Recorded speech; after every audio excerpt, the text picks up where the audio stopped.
नमस्कार दोस्तों, स्वागत है आपका प्रयास के इस डिजिटल प्लेटफॉर्म पे।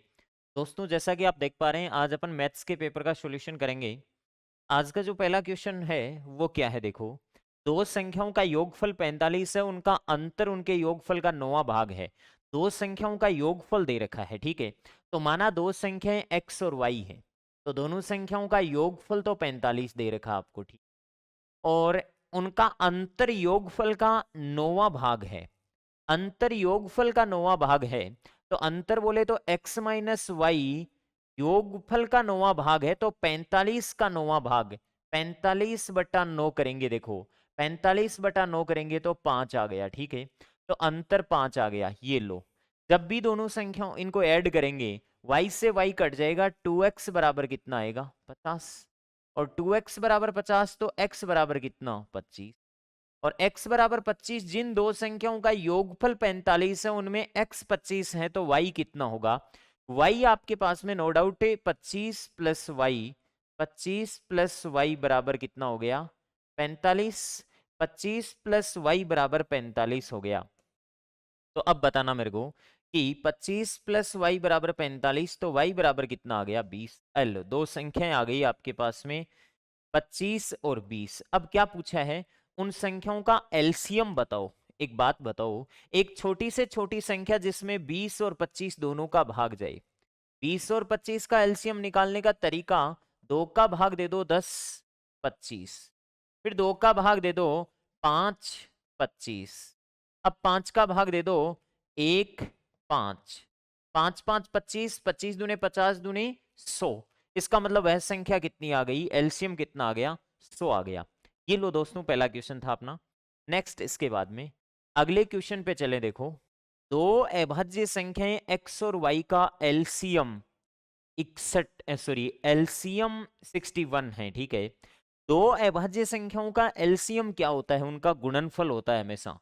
दो अभाज्य संख्याओं का एलसीएम, दो अभाज्य संख्याओं का एलसीएम बंधु सदैव उन संख्याओं का क्या होता है, गुणनफल होता है। एलसीएम दो अभाज्य का, अभाज्य का एलसीएम, अभाज्य का एलसीएम सदैव क्या होता है, उनका गुणनफल होता है। तो इसका मतलब मैं ये भी मान लूं क्या कि उन दो संख्याओं का गुणनफल 161 है, और दो अभाज्य संख्याएं, तो अभाज्य संख्याएं दो से शुरू होती है, 2 3 5 7 9 11 13 17 19 19 23 ऐसे चलती है, 27 सॉरी 29 ऐसे ऐसे अभाज्य संख्याएं चलती है। और इन अभाज्य संख्याओं का एलसीएम 161 दे रखा है। मुझे एक बात बताओ, ऐसी दो संख्याएं जिनका गुणनफल 161 आ जाए, ऐसी दो संख्याएं जिनका गुणनफल 161 आ जाए, तो देखो 5 को किसी भी संख्या से गुणा करोगे, ये या तो 5 देगा या 0 देगा, ठीक है। इसका मतलब ये 5 तो 5 से गुणा करने पर आएगी नहीं, ठीक है। फिर मैं एक काम करता हूं, 7 से गुणा करता हूं, 7 से 19 7 147 होता है, ये तो नहीं होगा, सॉरी 143 होता है, ये तो नहीं होगा। अब इसके बाद में देखो आपके पास में ये 19 इंटू 21 करो, 7 21, यहां से संभावना लग रही है। 7 इंटू 23 करो आप, ठीक है। 3 7 21, 2 कैरी फॉरवर्ड करेगा, 7 और 2 कितना, 7 दूनी 14 और 2 कितना 16। इसका मतलब वो संख्याएं 7 और कितनी है 23 है, और 7 और 23 है, तो बड़ी संख्या कौन सी है, x है। बड़ी संख्या x है, तो x तो आपके पास में 23 आ गया, और y आपके पास में कितना आ गया 7 आ गया, ठीक है। अब बताओ क्या पूछा है, 3y माइनस एक्स पूछा है, 3y माइनस एक्स का मान पूछा है। तो 3 इंटू वाई का मान 7 माइनस कितना 23, ठीक है। देखो बंधु, 7 3 21 माइनस 23 करेगा आप, कितना आएगा आपके पास में, माइनस का 2 आएगा। ये माइनस का 2 राइट आंसर कौन से ऑप्शन में पड़ा है, सेकंड ऑप्शन में पड़ा है दोस्तों, ठीक है। नेक्स्ट है, इसके बाद में अगले क्वेश्चन पे चलते हैं दोस्तों अपन। देखो, हाँ जी, नेक्स्ट है अगला क्वेश्चन आपके पास में चक्रवर्ती ब्याज का है। किसका है, चक्रवर्ती ब्याज का है, ठीक है। ये देखो भाई, चक्रवर्ती ब्याज से संबंधित क्वेश्चन क्या पूछा है इस चक्रवर्ती ब्याज के क्वेश्चन में। चक्रवर्ती ब्याज के क्वेश्चन में आपको ये पूछा है कि 2000 रुपए की धनराशि चक्रवर्ती ब्याज पर 2 वर्षों में रुपए 22,260.50 हो जाती है, जबकि बाद ब्याज वार्षिक संयोजित होता है, तो ब्याज की दर बताओ।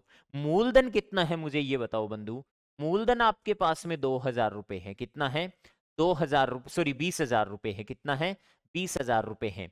आप 22,260 में से 20,000 लेस कर लो, और अगर यहाँ पे 20,000 अगर आप लेस करेंगे तो ये 0.50 तो एज इट इज रहेगा अपनी जगह, 260 भी अपनी जगह एज इट इज रहेगा, ये 2260.50 रुपए ब्याज आ जाएगा। कौन सी दर ऐसी है जो 2260.50 रुपए ब्याज देती है? तो सबसे पहले मैं एक काम करता हूं, 5% को पुकारता हूं, और 5% का मान कितना होता है 5/100, और 5/100 से 1 कितना आ गया 20 आ गया। 1/20 दर ले लेता हूं, और 1/20 दर के हिसाब से 2 साल का ब्याज कंसीडर करता हूं। 1/20 के हिसाब से 20 एकम 20 से 1000 बार भाग गया, और फिर ये कितनी बार गया 1000 बार, और फिर 1/20 के हिसाब से 1/20, 20 से 550 रुपए, और ये 2050 आ रहा है, हमें 2260 चाहिए। 2050, इसका मतलब 210 कम पड़ रहा है, इसका मतलब 5% तो कम है, 5% से थोड़ी सी ज्यादा दर होनी चाहिए, 5% से थोड़ी सी ज्यादा 5.5 है, तो मैं 5.5 से टैली करवाऊंगा आपको, और 5.5 वाली जो दर है उससे अपन टैली करेंगे तो देखो हमारे पास में रिजल्ट क्या आएगा। 5.5% का मतलब क्या होता है? 5.5% का मतलब होता है बंधु 5.5 बट्टे कितना 100। ये लो साहब, ऊपर 55 लिख दूं नीचे 1000 लिख दूं तो कोई अतिशयोक्ति नहीं है, क्योंकि एक पॉइंट हटेगा तो नीचे एक जीरो लगेगा। 55/1000 को सोल्व करके आप क्या लिख सकते हो, 5 का भाग ऊपर 11 बार, और 5 का भाग नीचे कितनी बार 5 दूनी 10, 200 बार।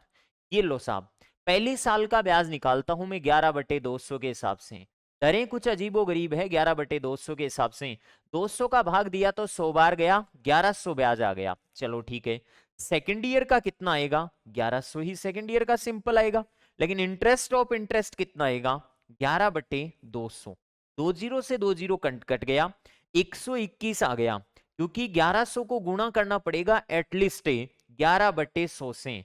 तो बताओ बंधु, 0 से 200 से 0 से 0 कट जाएगा, 121/2 आ जाएगा, और 121/2 का आएगा 60.5, कितना आएगा 60.5 आएगा दर ब्याज। तो बताओ ये कितना हो जाएगा 2260.5, 2260.5।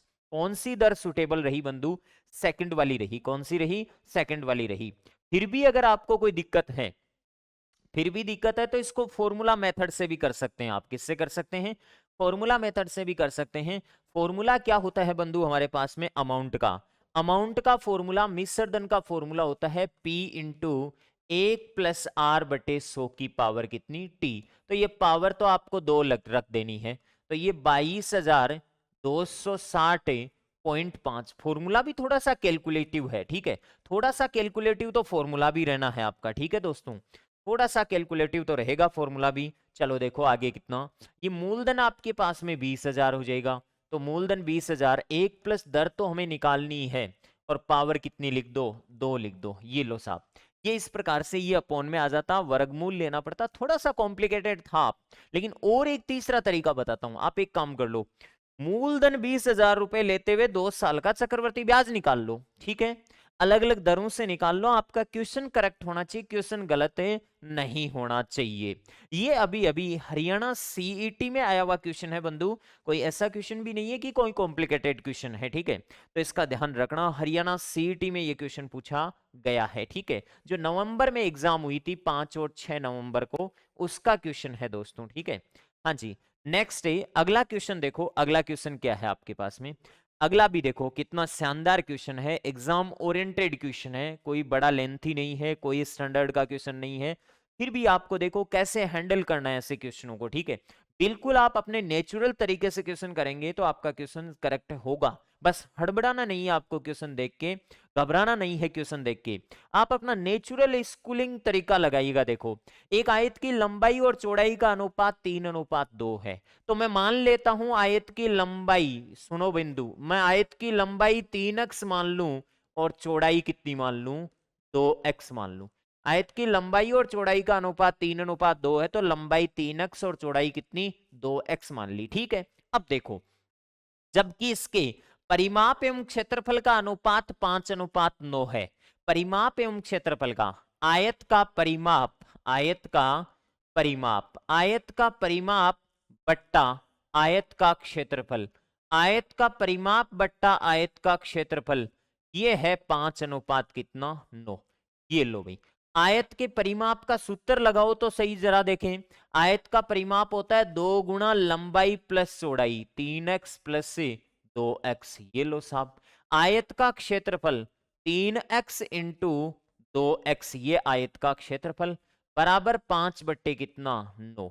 ये लो, 3 और 2 5, 5 का डबल कितना 10x, ऊपर तो 10x है, स्क्वायर मत लिख देना, नीचे 3 दूनी 6x स्क्वायर आएगा बराबर 5 बट्टे कितना 9। अब काट दो भाई इनको, देखो कैसे काटोगे आप, देखना। 5 का भाग ऊपर का ऊपर एक बार, इधर 2 बार, 2 का भाग 6 में 3 बार, और 3 का भाग नीचे का नीचे 9 में 3 बार। एक बात बताओ, x से स्क्वायर कट जाएगा, 1/x बराबर आपके पास में एटलीस्ट आ गया 1/x बराबर 1/3। ये लो, वज्र गुणा करेंगे तो x बराबर कितना आ गया 3। x बराबर 3 आ गया तो आपको चाहिए क्या, आयत की चौड़ाई चाहिए। आयत की चौड़ाई 2x है, और 2x बराबर होगा 2 इंटू 3 बराबर कितना 6 सेंटीमीटर, यूनिट आ जाएगी इसकी। ये लो, ये आयत की क्या आ जाएगी चौड़ाई, सॉरी मीटर में है तो बंधु ये मीटर में कंसीडर होगी, किसमें होगी, मीटर में दे रखा है आपको, तो चौड़ाई मीटर में क्या होगी, तो मीटर में कंसीडर होगी, यूनिट दे रखी है अगले ने। ओके, तो इस प्रकार से इसका राइट आंसर कौन सा होगा, सेकंड होगा। नेक्स्ट, इसके बाद में अगला क्वेश्चन देखो दोस्तों, अगला क्वेश्चन आपके पास में प्रॉफिट एंड लॉस का है। किसका है, प्रॉफिट एंड लॉस से रिलेटेड क्वेश्चन है। प्रॉफिट एंड लॉस का ये जो क्वेश्चन है, इसको कैसे सोल्व करेंगे, देखो सिंपल सा क्वेश्चन है, चलो कर देते हैं इसको भी। ये लो, प्रॉफिट एंड लॉस का क्वेश्चन, लो भाई देखो, 5 संतरे 10 रुपए के भाव से खरीदकर 6 संतरे 15 के भाव से बेचने पर लाभ प्रतिशत क्या होगा। अलग अलग पैटर्न होते हैं इस क्वेश्चन को सोल्व करने का। नंबर 1 पैटर्न, 5 संतरे, कितने संतरे, 5 संतरे रुपए कितने के भाव से, 10 रुपए के भाव से खरीदकर 6 संतरे, कितने संतरे, 6 संतरे रुपए कितने के भाव से, 15 रुपए के भाव से, इन सभी को बेच देने पर होने वाला लाभ या हानि प्रतिशत। नंबर 1 तरीका तो ये कहता है कि क्रॉस मल्टीप्लाई कर दो, 15 5 75 रुपए और 10 6 60 रुपए। क्रय मूल्य कौन सा होगा, ना इधर वाला ना उधर वाला, जिधर आपका प्राइस गया उधर होगा। तो कहने का मतलब रुपए ये रहे, ये क्रय वाला है, तो क्रय वाला है तो ये कौन सा मूल्य होगा, क्रय मूल्य, और ये सेलिंग वाला विक्रय मूल्य है ये वाला। एसपी इधर गया है तो ये एसपी होगा। मुझे ये बताओ, इस पर्सन ने खुद ने पॉलिसी आउट कर रखी है कि क्या होगा, लाभ होगा, तो 60 तो क्रय मूल्य ही मानना पड़ेगा। लाभ कितने रुपए हो रहा है मुझे ये बताना, लाभ हो रहा है 15 का, कितने पर 60 पर, इंटू क्या कर दो, तो 15 चौके 60 और 4 का भाग 100 में 25 बार, तो ये कितनी प्रतिशत आएगा, 25% आएगा। ठीक है, हाँ जी। इसका एक और ऑल्टरनेट तरीका है, 5 संतरे, कितने संतरे, 5 संतरे रुपए 10 के भाव से खरीदे, ओके, और 6 संतरे रुपए 15 के भाव से बेच दिए।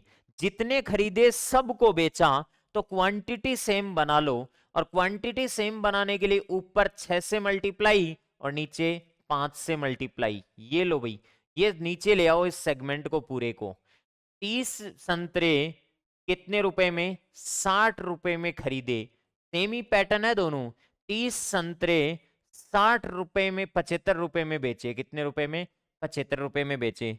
30 संतरे खरीदे कितने में, 6 5 30, तो 6 10 60, 5 6 30, 15 5 75। तो बताओ लाभ कितने का हुआ, लाभ यहां 15 का हुआ, कितने का हुआ, 15 का लाभ हुआ, 60 पर इंटू क्या कर दो, 100 कर दो।